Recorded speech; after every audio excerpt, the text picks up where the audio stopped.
Shalom, everybody. So excited to be talking Aliyah today with Kim Bash.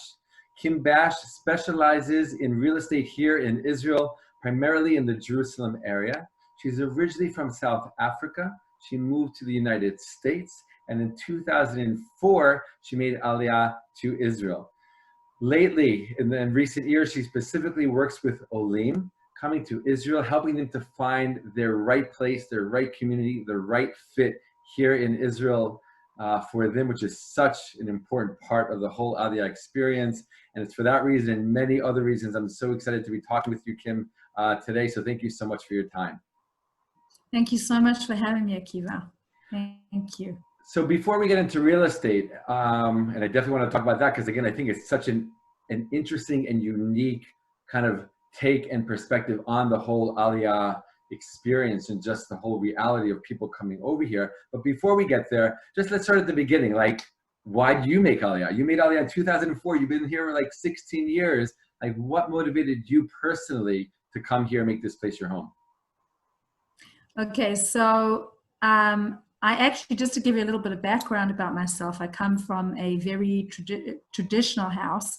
I never grew up with really any Jewish background besides the fact that I knew that I was Jewish. I never went to any Jewish day schools. So when I was 18 years old, I actually came on a trip, a volunteer trip to Israel where I worked on a kibbutz. And that was my real first exposure to Israel. And I was volunteering on a kibbutz up north. And I made great friends, and we traveled and all over Israel. And my first experience coming to coming to the old city was I stayed in a hostel in the Arab Quarter called Al Arab Hostel. And I had no idea where I was. And it was an amazing year. I met amazing people and never thought anything much about it. Came back to South Africa and started working. And then I got an opportunity. I was in South Africa running youth travel programs, which I would send South Africans to work at summer camps in America. And I got offered a position. I go to America back and forth quite often to these workplaces that I would offer South Africans to go and work at, and they offered me a position, and I was working for the UJA Federation. So I started to learn more about my Judaism actually when I was in America, and I got involved a little bit with Aisha Torah, and I met somebody there, and they said, you know, you should really learn more about your heritage. And I was like, I know, what do I need to know? I'm fine, I'm happy the way things are. I got more involved in the Jewish scene as well on the Upper West Side.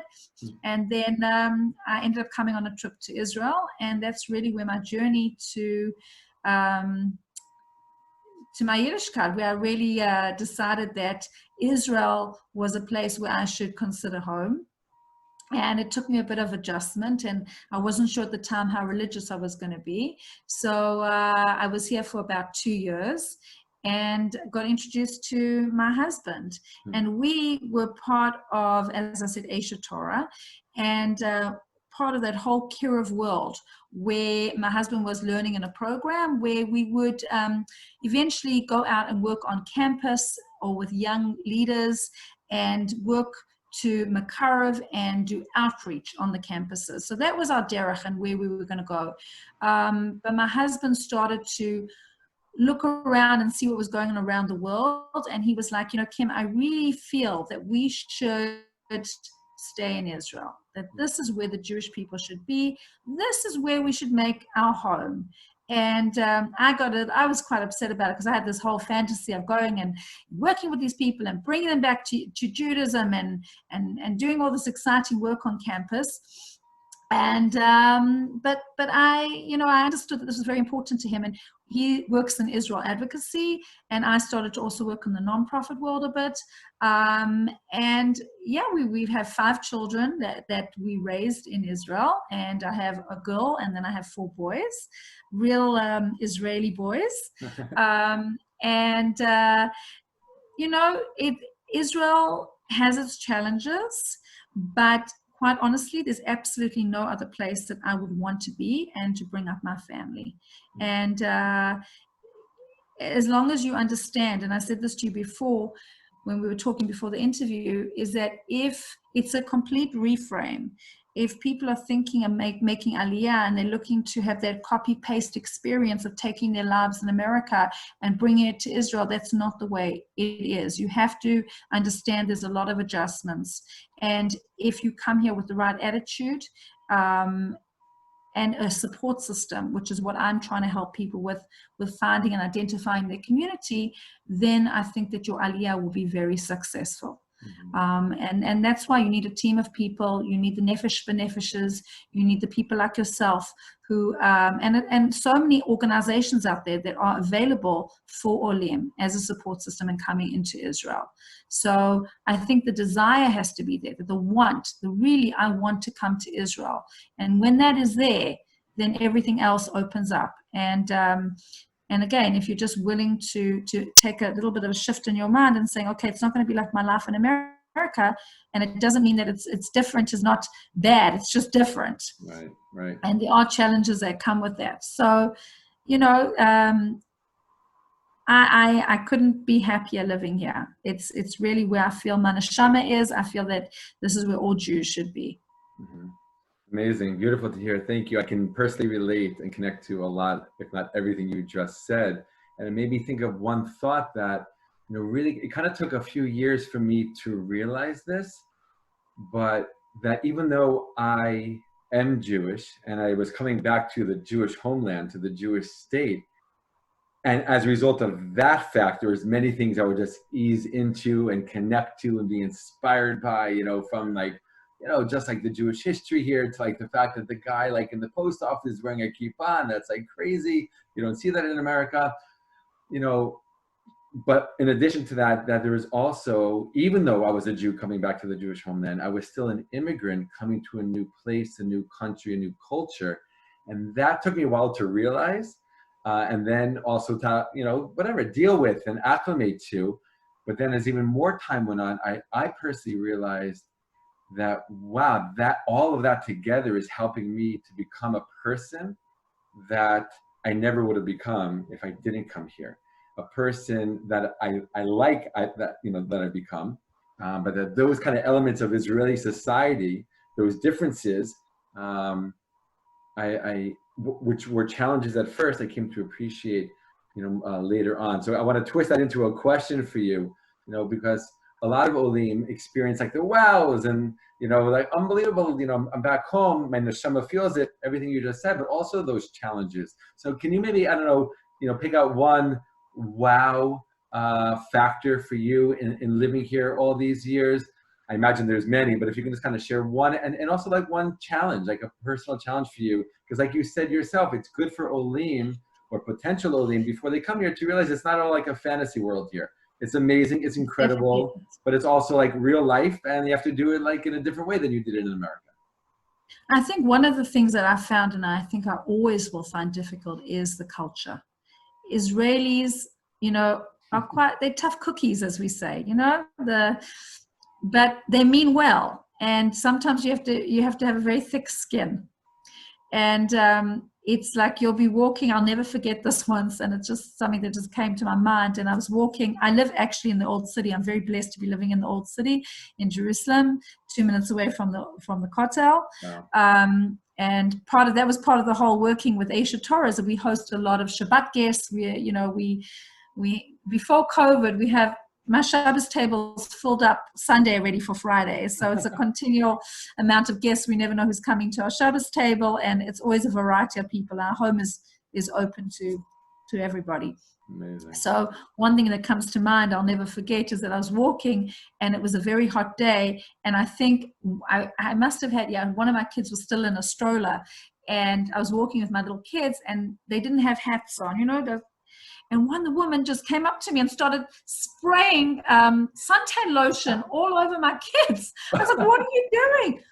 And she started shouting at me in Hebrew, like, it's hot outside, you have no hats on, why are you irresponsible? And I was like, okay, who do you think you are? Right. But it's coming from a place of love. But it's just, it's just there. Like, people always say, you go, the biggest thing is you go into the supermarket and everybody's elbowing you, and there's no such thing as standing in line, or you're going to Mizrata Pinim, all these government offices, and you end up going 3 times because you just don't understand what they want from you, and it's so frustrating. And that's what I find challenging still. And I think one of the things I regret very much, and I know it's never too late, but as you get older, it becomes more challenging, is that I never really did my Ulpan properly. And that's something I really encourage people to do, is don't drop out.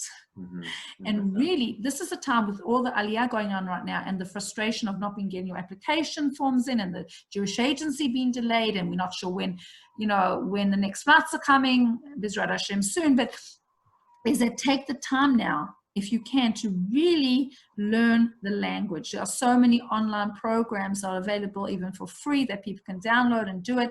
Get your kids watching, stuff on YouTube in Hebrew, get them familiar with the language, because I was never good with languages ever. And then I just became very lazy. And especially when you live in the old city, which is a lot a lot of Anglos living here, that you get lazy and you just don't need to speak the language.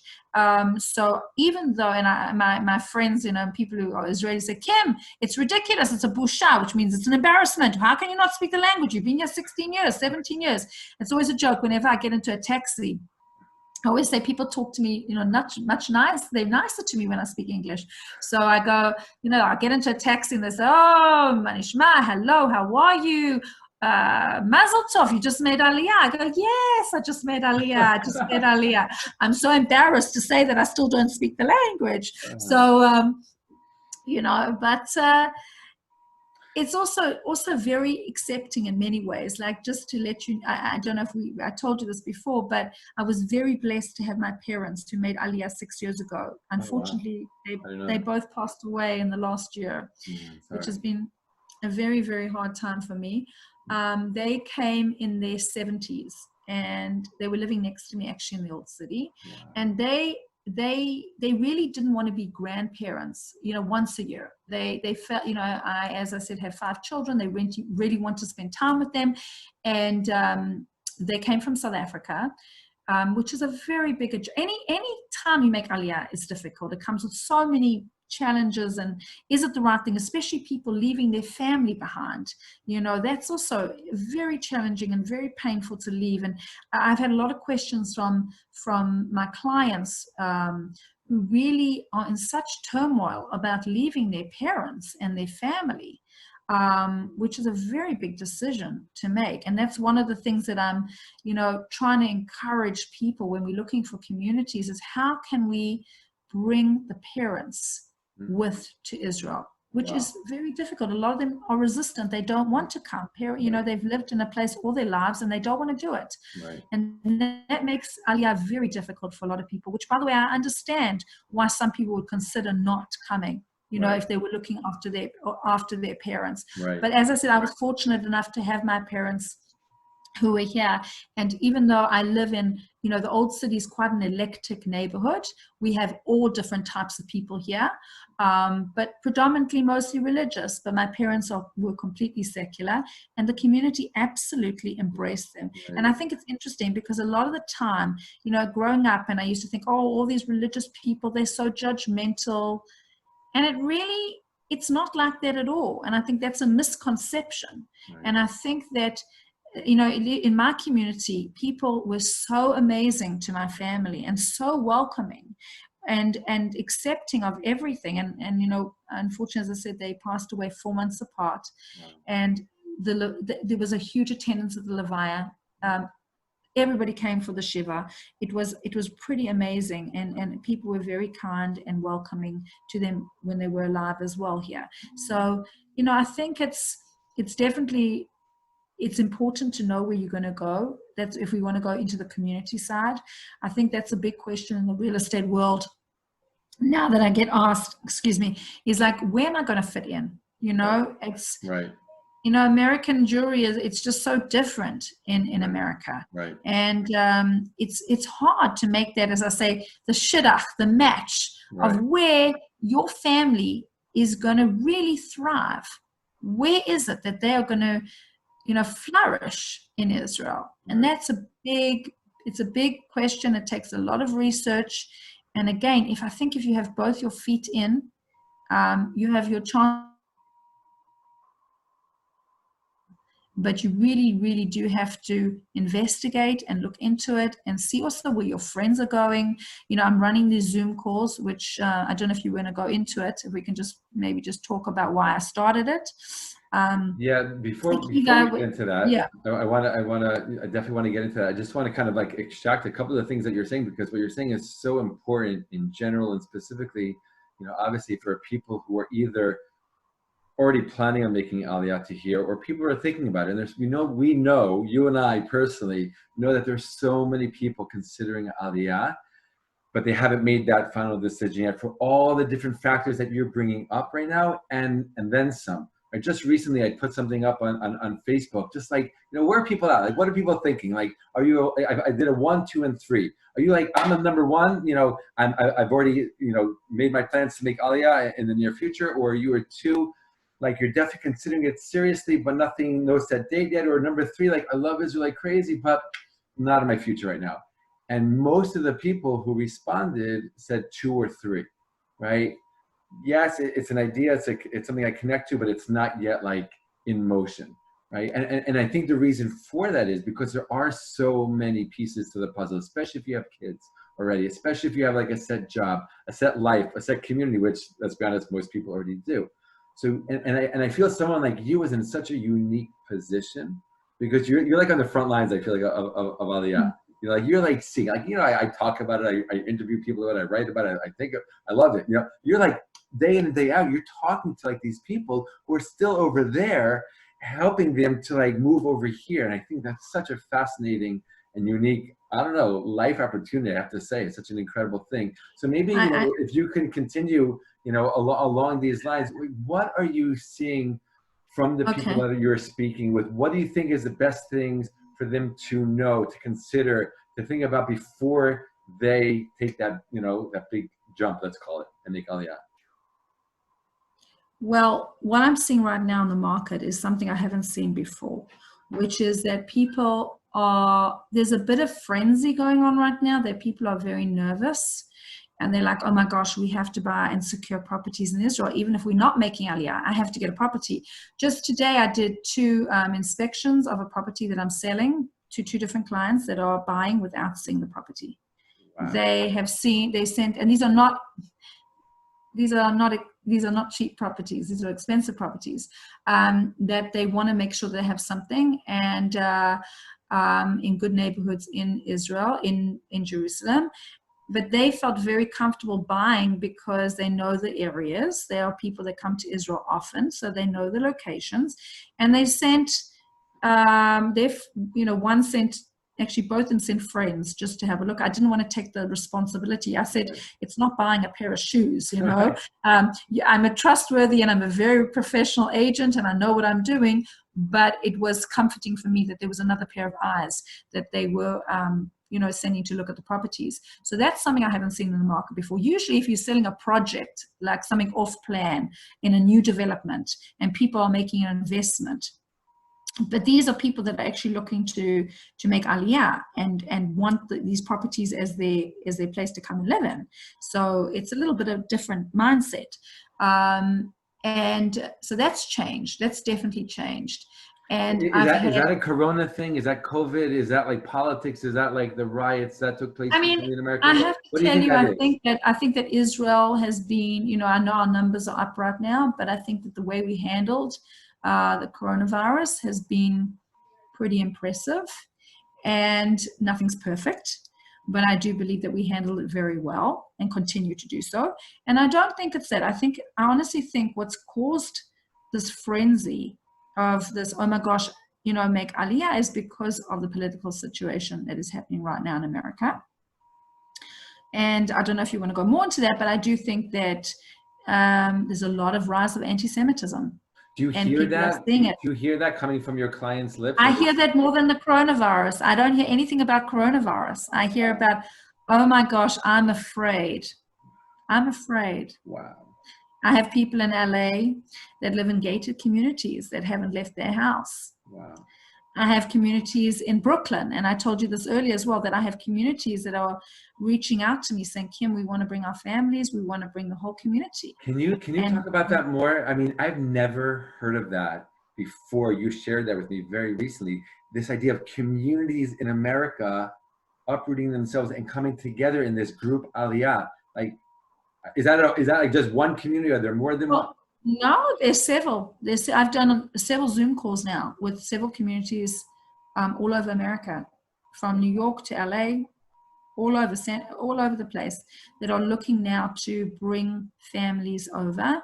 They all want to come together, which is a support system, because Right. One goes, another family goes. It makes them feel, we're going to do this together. We're in this together as a family, as a group together. Right. So now, obviously, everybody has different needs. Everybody has different budgets. So it's a little challenging, but we are working with them. And actually, you on a call with me with representing your community, Pardes Chana, but I've been exploring Israel, and I'm doing it on demand. So if somebody asks me for a particular neighborhood, I look into it. People want to obviously get the bang for their buck. They want to try and get as much. When people hear about the price of properties in Israel, it's quite hard to absorb how much you get for your money. Right. So it's, as I said, it's an adjustment of what I'm going, and people are looking in areas that they wouldn't necessarily have considered. Outside the major cities like Yerushalayim and Tel Aviv and Renana, they're looking and exploring other opportunities where they can really develop their own little community. But I think, Akiva, what's going to happen, I think the population is going to change. The areas of Israel, the different communities are going to change, because they're going to have to change, meaning they're going to have to embrace new olim coming in. Right. I've heard about several, mayors that the governments approach certain cities and working with that particular city to work on expansion and how they're going to bring in all the olim that are coming in. Okay. So there's lots of talk about that. I spoke to a woman the other day in Ramat Beit Shemesh, and the biggest concern right now, Ramat Beit Shemesh being a very Anglo-religious neighborhood, which is changing from being more on the Haredi side to becoming a little bit more colorful, as we say, and they're very concerned about the schools. How are we going to... We don't have enough classrooms. Right. We're already packed to 35 kids in a class. Where are these olim going to go? Right. And they're talking about bringing, like how to work with the English-speaking olim coming in, and how they can work with bringing Orpan into the whole school system as well. So I think that there's a lot of changes going on, and I think we'll see that in the next 18 months.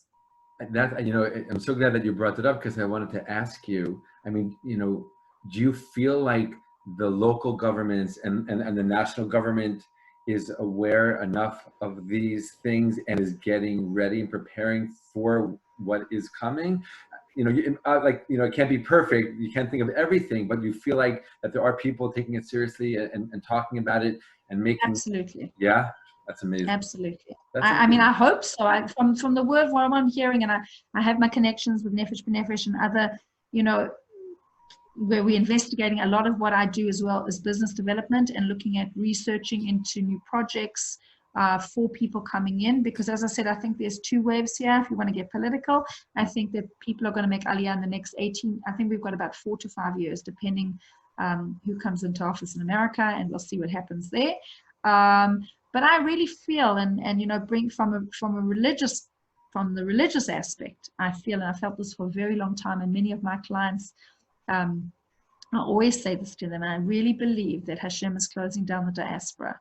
And whether you want to hear it or not, religious, not religious, I think that it's a call for us. It's Hashem can only wave so many times. There were the Jews in Europe that never left because they were in denial. In Egypt, it happened to us. We didn't leave. Right. So I think that people are nervous. They're nervous to leave what they know behind in America. They also, it's hard to leave your luxuries and your and what we call necessities here. Right. But it's hard to leave that. Right. A big thing for me is finding real estate for people that are used to these big houses. I had a client from, where was it? They were from Cleveland, Ohio. And she said to me, Kim, I just sold my house. I think she said it was 7 or 8 bedrooms for $350,000. I said, well, you can probably buy a garage in Jerusalem, a machsan, a storage room for that amount in Israel. So it's, and also what I think is going to happen with the housing market in America is also there's going to be a saturation. A lot of houses are going to go into the market at the same time when everybody's leaving. So my advice to a lot of people is that put your house on the market as soon as possible. If Aliyah is on the cards, get your house on the market before there's, you're competing with everybody in that particular area. Right. So I want to ask you another question related to this, because, I think, what you just said, let's be honest, I think a lot of people are thinking that, like, things are changing in America. Things are getting, we don't want to scare anybody. We don't want to freak anybody out. We don't want to use scare tactics, but when we see what's happening, things are shifting, and there is a scary element to some of the things that are happening or might happen in the near future. So again, like for someone like you who really is just like on the front lines, talking to these people, we're coming with these, big questions, big issues, challenges, and really having to make this monumental decision in their life. I mean, how do you, I don't know, how do you personally balance, feeling the way you feel based on what you just expressed, that like something is shifting in America, and yet not scaring people, like not going down that way, but trying to encourage them still to come here because of what you believe, and also what you I'm not very good at that, Akiva, to be honest with you. I'm quite straight when I believe. I am very, I woke up not just before COVID, but when all of this was going down, and I was like, I'd been in the luxury market for many years, selling millions of dollars of real estate. And I woke up with a sense of, oh my goodness, Kim, you're selling beautiful properties in Jerusalem, but what about everybody else? How are you going to help your friends, family get to Israel? Not everybody can afford Jerusalem, and not everybody can afford these big, beautiful houses. What am I going to do? It was like this, I had this, oh my gosh, experience of like clarity in my life where I felt that, I have to help people get to Israel, and I have to do it. That's part of what my calling is right now. And I really feel the intensity that this is. I really, really believe it, that people may need to be a little bit shocked. And it's not about being dramatic. I think the writing's on the wall. And I think if people are not seeing it, then their heads are in the sand. And that's really how I feel. And it's not about being panic stricken. I think people have to make intelligent decisions and intelligent, like really think, okay, I'm not ready to make Aliyah right now, but I need to secure a home in Eretz Israel. Wow. That's what I need to do. Right. And if it's in a project, any kind of investment in Israel, the property market is strong.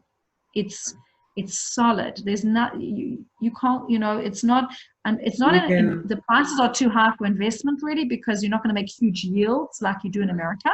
Right. If you're thinking of renting things out.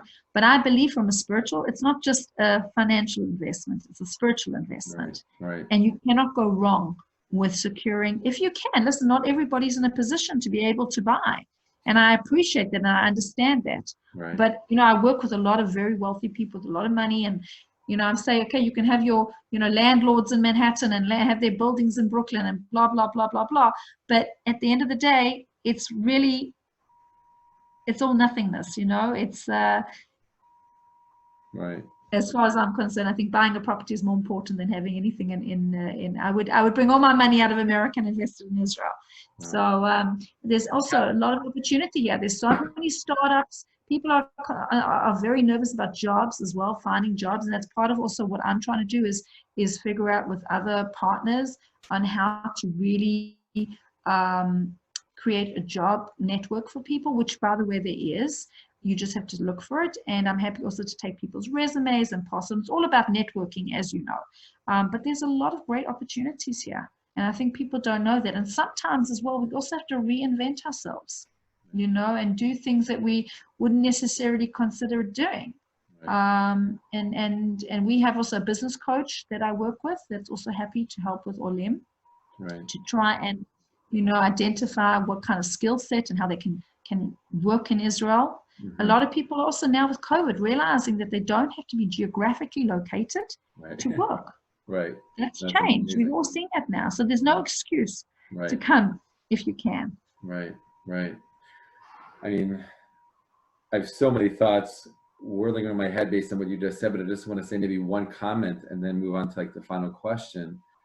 And that I just think it's really beautiful that I feel like in your work, like the spiritual and the physical really come together. Like you're doing this physical job, real estate. I mean, whoever thought real estate, could be a spiritual kind of endeavor, but the way you approach it and the way you see it and the way you help these people to find their home physically and metaphorically here in this land is unbelievable. It's like a real spiritual mission.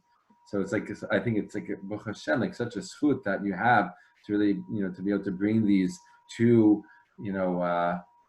very different aspects together in your work. And it's holy work, real estate in Eretz Israel, it's holy work.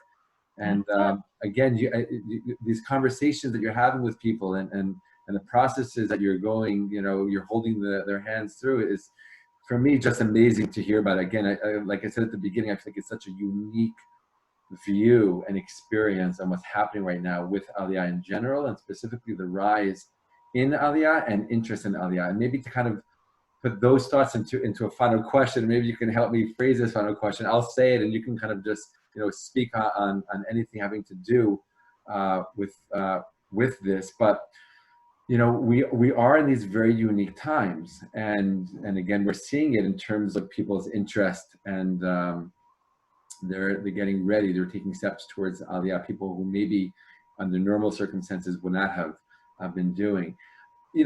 I know you're not a prophet, not that I know of, but what do you see? What do you see happening in the next, I don't know, 2, 3, 4, 5 years with Aliyah in general? Connecting it to real estate, communities, individuals, just, wrapping all of this together. Like, what do you think's coming? Because, we know that America, I say this to my kids a lot lately, that America is the last great frontier, so to speak, of the Jewish exile. If you look at Israel and America together, what's left, the numbers are so small. The amount of Jews in the world that don't live in Israel or in America, I don't know if they even top 1 million, right? So we're really talking about the last kind of, the two great empires of the Jewish people today. And I think Moshe Feinstein itself said that the last place that Torah will be learned is in America, like that before coming to Israel. Right. So we're seeing that very much so now. So kind of like what are your thoughts? Just kind of wrapping all these things together with like where things are headed from here. Well, I think just going back to our whole conversation, I do think we're going to see a massive amount of Jews coming back to Israel, but we will find those who the talk and will not be able to do it for whatever reason that they may be holding back. I think real estate is going to go up in prices. I think that the market's going to just keep going up because the demand is going to get greater. And I think that areas in Israel, areas all north and down south, Aliyah, people, Nefesh B'Nefesh is promoting all these amazing developments and embracing people to be more pioneering and invest in the land, and new communities will be built, and existing communities will expand and embrace olim. And I think that Israel's going to go through also a little bit of a metamorphosis with all the olim coming in.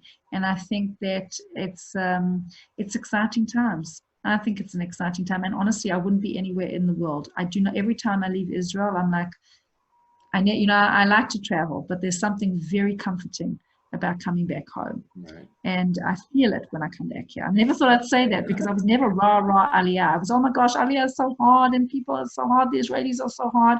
But there's something very comforting about being amongst your own people.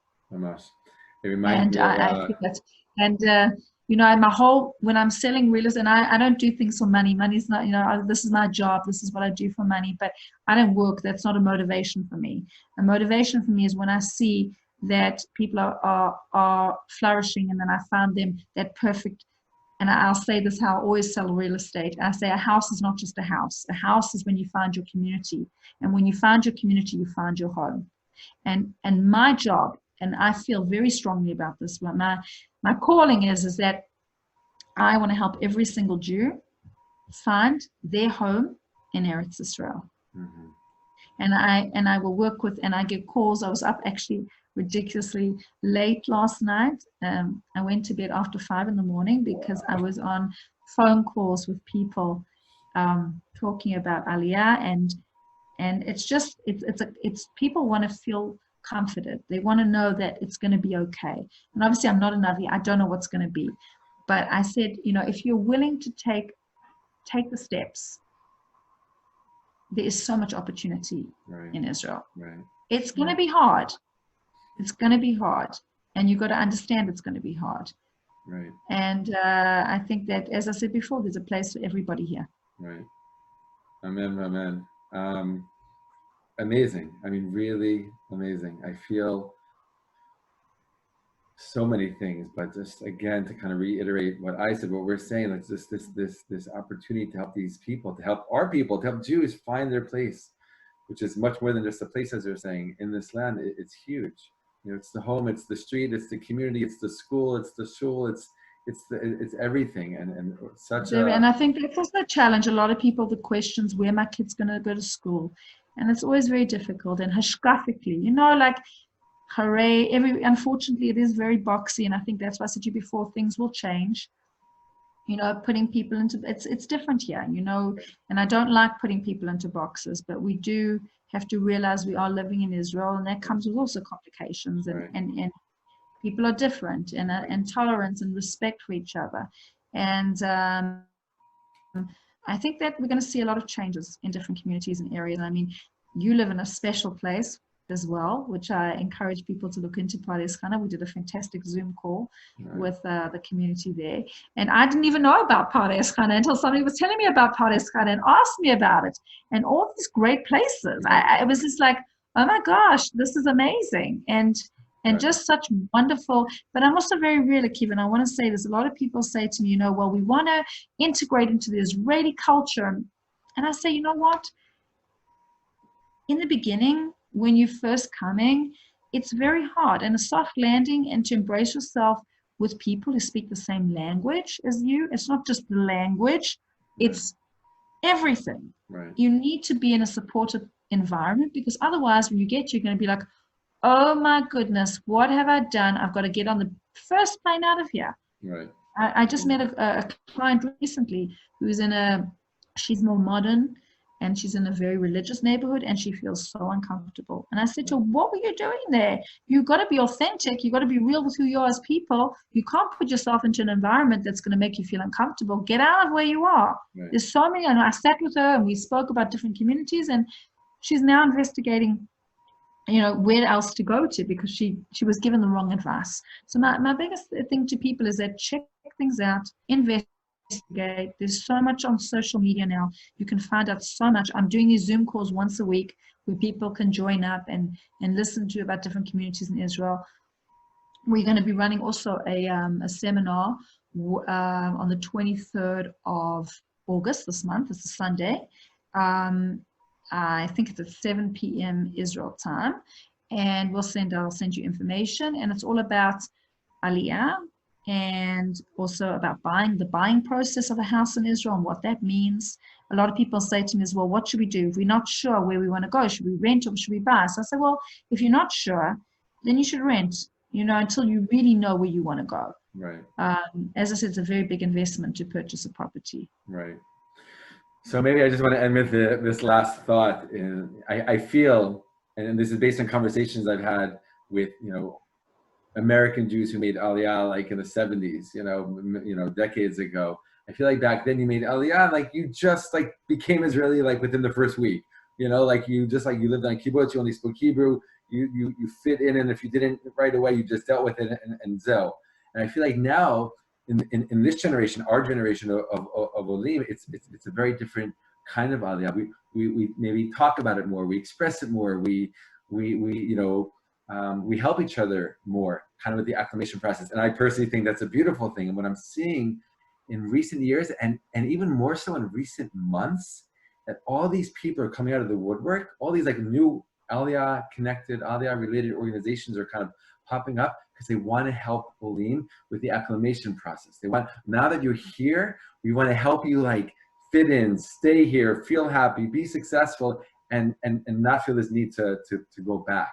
And I think that's amazing. I think that's incredible. And I think that is also a sign of what's happening right now, in that we are living in different times. We're living in unique times, and we're probably also, you know, let's be honest, we're getting ready for something bigger. And I just love all the coordination or the conversations and sometimes even the collaboration that's happening between people who are really passionate about Aliyah and helping olim. That's happening right now, you know, in front of our eyes. There's an amazing organization that I partner with called Olim Advisors, and I would check them out as well. Yeah, they really hold your hand through the whole process, and they are absolutely phenomenal people. And I really have built a team of people that I believe are very authentic. You know, as I said, the money and making money, that's not what our derech is. We sincerely want to help as many people come here and really flourish and feel that this was the best decision that they ever made for them and their families. Amen. So, I think those are perfect words to end this amazing, important, and inspiring conversation with. So Kim, I just want to thank you so much for your time. I want to thank you for your insight and your work. Really, it's so fascinating to me. And I think it really, what you're doing is really what brings everything together, right? As you said many times, you're helping you know, our fellow Jews from America to find their home here in this land, and it's so incredible. So I wish you and bless you with continued success. And the offer is there to anybody, and it's coming from my heart. If you want to make Aliyah, I'm here to help you with whatever it may be. Whether it doesn't even have to be finding a house; it can be just connecting you with the right people. So thank you so much for hosting this amazing series as well. And for sure, we should all be safe. Amen, amen. Thank you so much, Kim, for your time. It's a pleasure. Thank you so much for having me. Okay, all the best. Be well. Thank you. Bye-bye.